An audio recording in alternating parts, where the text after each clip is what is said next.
வணக்கம். 2024-25 ஆண்டிற்கான சி-டி பிரிவு பணியாளர்களுக்கான போனஸ் வழங்கிட நிதி ஒதுக்கீடு செய்து முதல்வர் மு.க.ஸ்டாலின் அவர்கள் உத்தரவு பிறப்பித்திருக்கிறார்.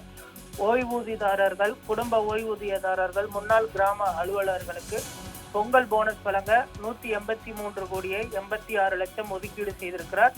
சி மற்றும் டி பிரிவை சேர்ந்த பணியாளர்கள், ஆசிரியர்களுக்கு 3000 வீதம் உச்சவரம்பிற்கு போனஸ் வழங்குவதற்கும் தற்பொழுது முதல்வர் மு.க.ஸ்டாலின் அவர்கள் உத்தரவு பிறப்பித்திருப்பதும் குறிப்பிடத்தக்கது. ஒவ்வொரு வருடமும் தீபாவளி மற்றும் பொங்கல் பண்டிகைகளை முன்னிட்டு இந்த போனஸ் தொகையானது வழங்கப்பட்டு வருகிறது.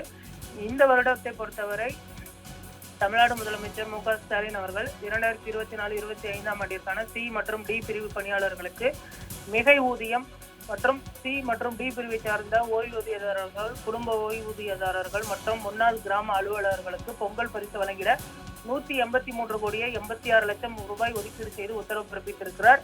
சி மற்றும் டி பிரிவை சேர்ந்த பணியாளர்களுக்கு 3000 வழங்கப்படும். தொகுப்பூதியம், சிறப்பு முறை ஊதியம் பெறும் பணியாளர்கள் மற்றும் 2024-25 நிதியாண்டில் குறைந்தபட்சம் 240 நாட்கள் அல்லது அதற்கு மேலாக பணிபுரிந்து சில்லறை செலவினத்தின் கீழ் மாத அடிப்படையில் நிர்ணயிக்கப்பட்ட ஊதியம் பெறும் முழு நேர மற்றும் பகுதி நேர பணியாளர்கள் ஆகியோருக்கு ரூபாய் 1000 சிறப்பு மிகை ஊதியம் வழங்கப்படும்.